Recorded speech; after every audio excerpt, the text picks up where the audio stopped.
welcome back for another round of Two for Tuesday. Here on Two for Tuesday, we ask shop owners two questions, and they give us answers to it for a specific topic. Today's topic is, what makes a good partnership work? I have two shop owners with me that have been in separate partnerships, one for about 11 years and the other one for 10 years. I'm going to let them introduce themselves first. Let's go ahead, Mr. T. My name's Travis Troy from Honest Wrenches Automotive Repair in Des Moines, Iowa, and we have been open for 10 years. And your partner's name is? Josh Mullins. Perfect. We'll give him some credit since we're talking about partnerships here. He's camera shy. Yeah. Next guest. My name is Shane Copeland. My business partner is Chad Kamick. We own two shops in Sioux Falls, South Dakota, 12th Street Auto Care and Team Automotive. We've been in business with 12th Street Auto Care for 11 years now, and Team just opened up this year. Thank you, guys. So we got the first question. I'm going to ask you both the same question. I think I've kind of also already answered the first part of the question is, how long have you been in partnership with your partner, Josh, Travis? And how did you start the idea of going into business together? So what brought everything together for you guys to become a partnership?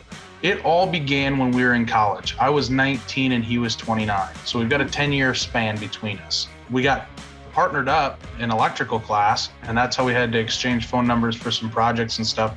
And Josh actually ran into an issue on a vehicle he was working on in his driveway, and I was able to come over and help him get that vehicle repaired, and the rest was really history. We just started working on vehicles together, and then ended up going into business actually before we graduated from college. We opened the shop, and it's been going very well since. Awesome. Interesting story there. I like the fact that it started from just college, in college together. That's pretty interesting. Yes. You never know how a partnership's going to come together.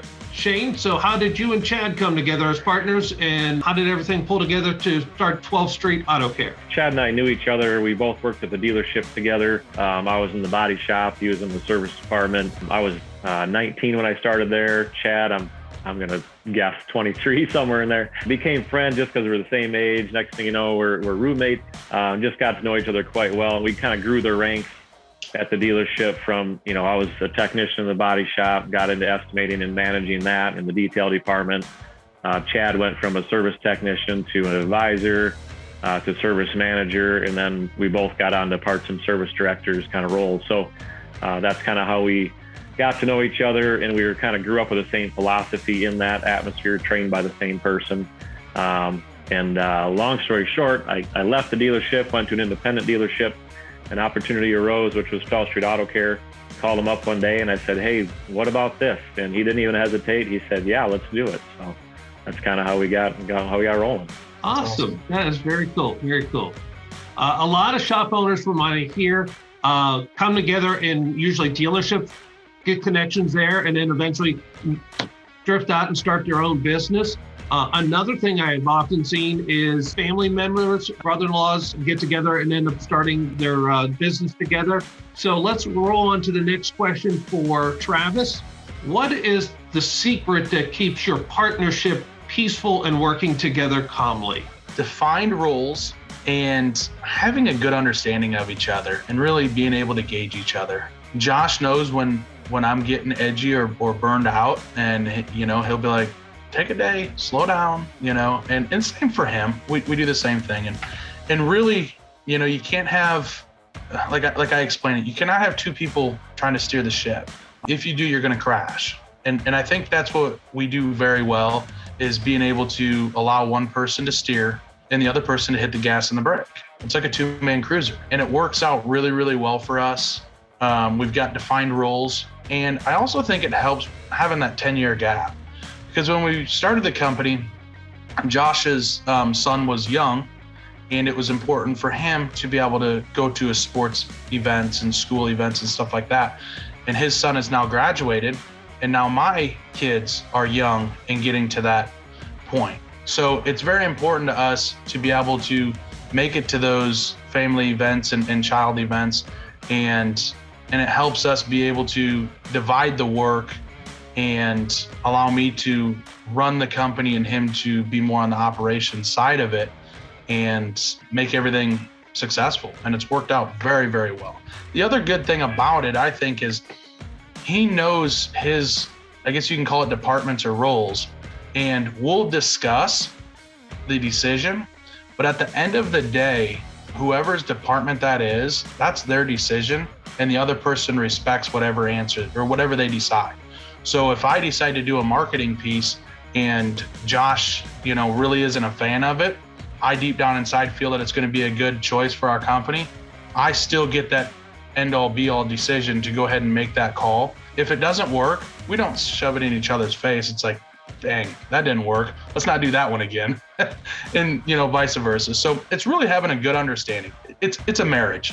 I mean, that's the best way to put it. It's a marriage, and you've got to have a good understanding. Great comment there. It is a marriage, a partnership. And the success for most marriages is communication, and allowing each to take a lead in different roles is definitely a best way to make most marriages work in a partnerships that way. I, by the way, have been in a partnerships since 1992, so it's been almost 30 years. So I do understand how that marriage works of a business marriage as well. Some of your stuff actually was a great segue to my question to Shane. Does it give you a sense of security knowing that there's someone else watching over your business when you are not there at the shop? And also the next part of that same question for you, Shane, is does it help having a person around that you could bounce ideas off of? Great questions. Yeah, the confidence in knowing that if I'm not there, my business partner can run the show. I don't know what it's like to run a business without a partner. So, obviously I've talked to several business owners, not just in automotive, but just business owners in general. And, they ask the question, about the partnership, how that works. I see nothing but benefit behind it. This partnership wasn't just two of us. It started with 4. We're down to 2. So there's some negative stuff of partnership, but it's a huge confidence. And the main thing there is just that our values and beliefs are the same. And how just in our personal lives, and then how we take care of people in general, how we run our business is the same.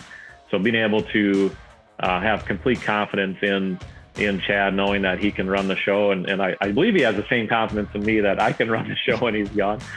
But that's huge. Just knowing that it's going to be just fine if I'm not there. And it also gives your family and your employees, your internal customers, that confidence too, that, hey, if one's gone, the show's going to go, going to keep rolling. So that's super, super important to me.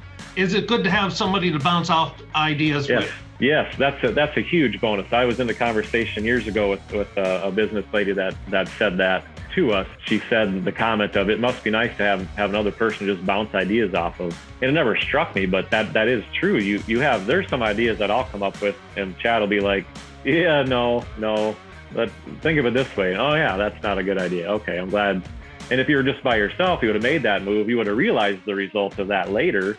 But having a partner there to bounce stuff off of is the end all result right there in front of you. And there's definitely times I have bad ideas, he has bad ideas, we both have good ideas. But just like Travis said, and you said, Reed, it's a marriage. That's the best way to describe it. There's give and take in that. You've just got to realize that going into it. Some things are going to be good and some won't. But the bouncing ideas off each other is a huge asset. And I would say, as far as growth goes, that is one of the biggest assets you have in a partnership. Is being able to bounce those ideas off of each other. I'm not the smartest person in the room. I tell all my employees that, but I'll take little tidbits from everybody, and we'll be the smartest brain in the room together. So, awesome. Great answers, by the way, both of you. I do appreciate them. One of the things that I take there that I liked of Shane is that both partners have to have similar philosophies in life. That definitely helps on working things out. The idea and the question about bouncing ideas off of, I talk with a lot of shop owners, and they're individuals and solo shops. They have no one. It's like they're out on an island all alone.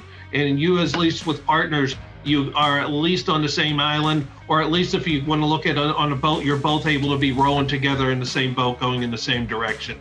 So awesome. Hey, I want to thank you both for being here as guests on Two for Tuesday. I want to thank you all for watching. If you would like to be a guest, or you have any questions that you would like me to ask, please send me an email at reed@parmelis.com. Again, thank you for all watching Two for Tuesday. Guys, thank you for being here. I appreciate it. Thanks, Reed. For having us. Appreciate it.